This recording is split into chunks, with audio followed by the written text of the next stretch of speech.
నమస్తే. బీహార్ రాష్ట్రంలోని బంకింపూర్లో జరిగిన ఉప ఎన్నిక ఫలితం ఒక్కసారిగా దేశవ్యాప్తంగా చర్చనీయాంశంగా మారింది.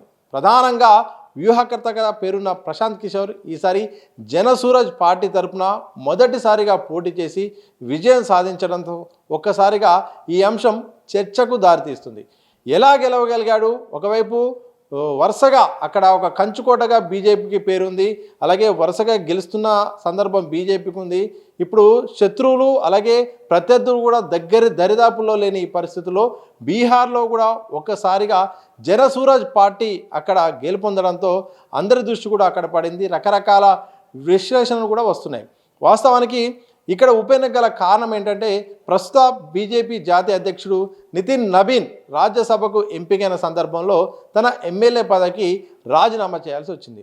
ఒకసారి ఇక్కడ ఉప ఎన్నిక అవసరం కావడంతో బీజేపీ ఇక్కడ ఎలాగైనా గెలుస్తుందన్న ధీమాతో కూడా ఇక్కడ ప్రచార వ్యూహాలు కూడా అవలంబించింది. ఇక అన్ని ప్రయత్నాలు చేసింది. దాదాపు విజయం అనేది ఇక నల్లేరి మీద నడకేన్నట్టుగా కూడా బీజేపీ భావించింది. కానీ ఒక్కసారిగా ప్రశాంత్ కిషోర్ ఇక్కడ పోటీ చేయడం, చాలా వ్యూహాత్మకంగా కూడా అడుగులు వేయడం, ప్రతిపక్షాలు కూడా సహకరించినట్టు కూడా తెలుస్తుంది. ఇలాంటి సందర్భంలో ఒక్కసారిగా బంకింపూర్ విజయం అనేది అయితే మాత్రం ఇప్పుడు మొత్తం కూడా ప్రతిపక్షాలకు ఒక ఆయుధంగా మారే అవకాశం కూడా కల్పిస్తుంది. వాస్తవానికి ఇది బీహార్లోని ఒక నియోజకవర్గానికి సంబంధించిన ఎన్నిక అయినప్పటికీ కూడా అక్కడ పోటీ చేసిన వ్యక్తి ప్రశాంత్ కిషోర్ దేశవ్యాప్తంగా ఒక రాజకీయాల్లో సంచలనమైన వ్యూహకర్తగా పేరుంది.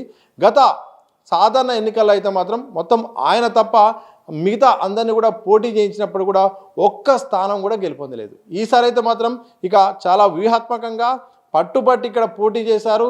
అన్ని రకాలుగా కూడా ఏ ఒక్క అవకాశాన్ని కూడా వదిలిపెట్టలేదు. అలాగని భారీ హామీలు కానీ ఇతర ఏం చేయలేదు. చాలా విద్యా ఉపాధి అవకాశాలపైన అలాగే సాంప్రదాయ రాజకీయాలకు వ్యతిరేకంగా ఈ సరైన ప్రచారం కూడా సాగింది. అది కూడా ప్రజల్లో కూడా ఒక ఆలోచన వచ్చేలాగా కూడా చేసింది. ఆయనకు కలిసి వచ్చిందని కూడా చాలామంది మాట్లాడుతున్నారు. ఇక బీజేపీ విషయానికి వస్తే మాత్రం ఇక్కడ మాకు తిరిగే లేదు అన్నట్టుగా బీజేపీ కూడా వ్యవహరించడం, ఇక అక్కడ కంచుకోటగా పేరు పొందడంతో అంతగా కష్టపడాల్సిన అవసరం లేదని కూడా బీజేపీ భావించింది. ఎందుకంటే నితిన్ నబీన్ సంబంధించిన కుటుంబమే 40 ఏళ్ళుగా అక్కడ ఓటమి ఎరగకుండా బీజేపీ వరుసగా అక్కడ నియోజకవర్గం ప్రారంభమైన దగ్గర నుండి 1995 నుండి ఇప్పటి వరకు కూడా వరుసగా కూడా అక్కడ నియోజకవర్గంలో గెలుస్తూ వస్తుంది. వాళ్ళ నాన్నగారు నితిన్ నబీన్ 4 సార్లు, అలాగే ప్రస్తుతం నితిన్ నబీన్ కూడా 4వసారి కూడా విజయం సాధించి కంటిన్యూ అవుతున్న సందర్భంలో రాజ్యసభకు ఎన్డీఏ సర్కార్ పంపించిన సందర్భంలో అయితే మాత్రం ఇక్కడ రాజీనామా చేయాల్సి వచ్చింది. ఉప ఎన్నిక అనేది కూడా అనివార్యం అయిపోయింది. చాలా కొన్ని రకరకాల విశ్లేషణలు కూడా ప్రస్తుతానికైతే మాత్రం బయటకు వస్తున్నాయి. ప్రధానంగా బీజేపీ ఎంపీ రవిశంకర్ చేసిన వ్యాఖ్యలు కూడా చాలా దెబ్బతీసాయని కూడా చాలామంది మాట్లాడుకుంటున్నారు.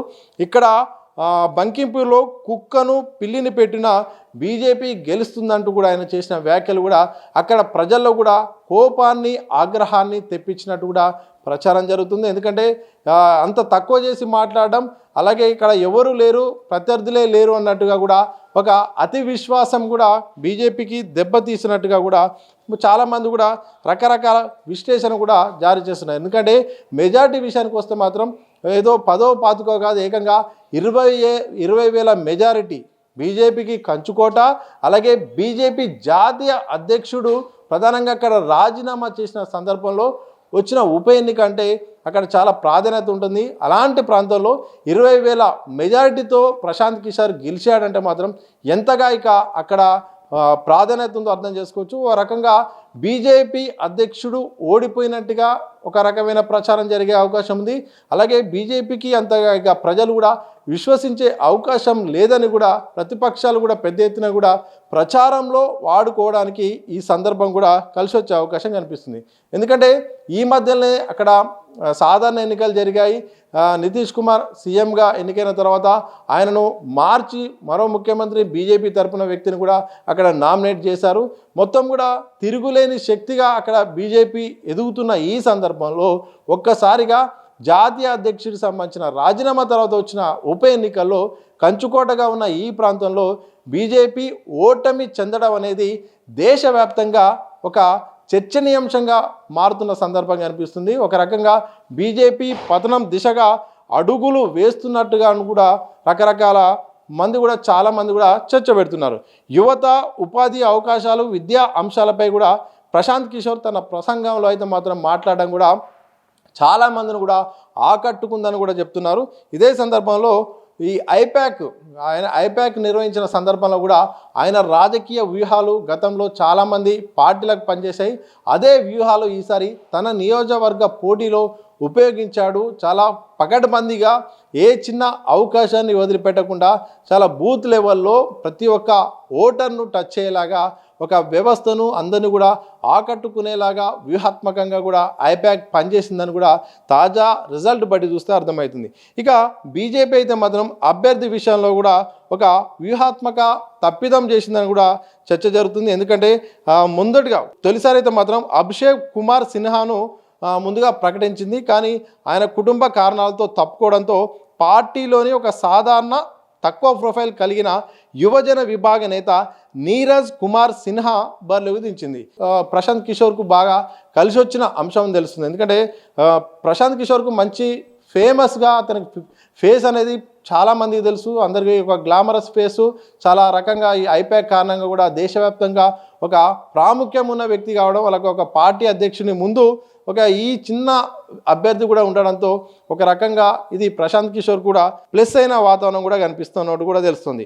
ఇక ప్రభుత్వ వ్యతిరేక ఓటు, అలాగే స్థానిక సంఘటన, ఈ మధ్యకాలంలో జరిగిన స్థానిక సంఘటన, అలాగే రాష్ట్రంలో జరిగిన ఎన్కౌంటర్లు, ఇవన్నీ కూడా భోజ్పూర్ ఎన్కౌంటర్ కూడా ఒక రకంగా ప్రజల్లో ఆగ్రహంగా ఉన్న సందర్భంలో ప్రజలు కూడా వ్యతిరేకంగా ప్రభుత్వానికి ఓటేసినట్టు తెలుస్తుంది. మరోవైపు జంజీ విప్లవం కూడా తనకు కలిసి వస్తుందని ఆశపడ్డ సందర్భంలో కూడా ఇది కూడా కాస్త ఓటు బ్యాంకు పరంగా కూడా యువత ప్రశాంత్ కిషోర్కు ఓటేసినట్టుగా కూడా మాట్లాడుకుంటున్నారు. ఇలా రకరకాల కారణాలు, అంటే వ్యూహాత్మక మార్పులు, అభివృద్ధి కేంద్రీకృత ఎజెండా వల్ల బీజేపీ కంచుకోట అయిన బంకింపూర్లోని ప్రశాంత్ కిషోర్ భారీ ఓట్లతో విజయం సాధించారని కూడా ప్రస్తుతానికి విశ్లేషణలు అయితే వస్తున్నాయి. ఇలా మొత్తానికైతే మాత్రం బీజేపీ కంచుకోటగా ఉన్న బంకింపూర్లో అయితే మాత్రం విజయం సాధించడంతో ఒక్కసారిగా ఇండియా కూటమి కూడా ఒక బలాన్ని చేకూర్చినట్టుగా అనిపిస్తుంది. ఈ మధ్యకాలంలో ధర్మేంద్ర ప్రధాన్ రాజీనామా తర్వాత ఒక్కసారిగా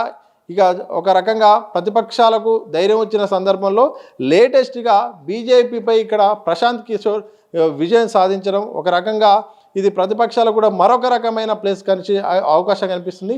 ఇక్కడ కాంగ్రెస్ కూడా పోటీలో పెట్టినప్పటికీ, మిగతా ప్రతిపక్ష పార్టీలు ఆర్జేడీ కూడా పోటీ పెట్టినప్పటికీ కూడా ప్రశాంత్ కిషోర్కే ఇండైరెక్ట్గా సపోర్ట్ చేశాయి. ఒక రకంగా అతను గెలవడం ద్వారా అయితే మాత్రం ముందుగా బీజేపీని దెబ్బ కొట్టొచ్చన్న వ్యూహం కూడా ఆయనకు కలిసి వచ్చినట్టు తెలుస్తుంది. చూడాలి, ఇంకా రకరకాల విశ్లేషణలు కూడా వచ్చే అవకాశం ఉంటుంది. ఒక విజయం వెనుక చాలా కారణాలు ఉంటాయి, ఒక ఓటమి వెనుక కూడా చాలా కారణాలు ఉంటాయి. ప్రస్తుతం అందుతున్న సమాచారం ప్రకారం అయితే మాత్రం ఇలాంటి విశ్లేషణలు అయితే వినిపిస్తున్నాయి. ఏదేమైనప్పటికీ ప్రశాంత్ కిషోర్ పోటీ చేసిన మొదటిసారి బీహార్లోని బంకింపూర్ ఉప ఎన్నికల్లో విజయం సాధించడంతో దేశవ్యాప్తంగా ఈ అంశం చర్చనీయాంశంగా మారుతుంది.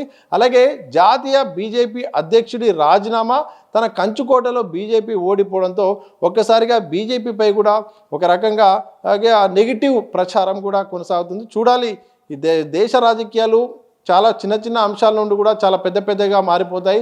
కాక్రోజ్ అంటూ ఆన్లైన్లో పుట్టిన చిన్న ఒక మీమ్ వేదికనే ఏకంగా దేశ కేంద్ర మంత్రిని రాజీనామా చేయించేంత స్థాయికి కూడా తీసుకొచ్చినాయి. సో ఏ ఉద్యమం, ఏ ఓటమి ఎటువైపు కూడా దారి తీస్తుందో రాజకీయాల్లో చెప్పలేం. చూడాలి మరి బీహార్లో ఈ ఉప ఎన్నిక ఫలితం భవిష్యత్తులో మరి జరిగే వివిధ రాష్ట్రాల్లో జరిగే సాధారణ ఎన్నికలపై ప్రభావం చూపుతుందా లేదా అనేది మాత్రం భవిష్యత్తులో ప్రజలు నిర్ణయం తీసుకునే దాన్ని బట్టి కూడా, ఓటు వేసే విధానాన్ని బట్టి కూడా ఆధారపడి ఉంటుంది.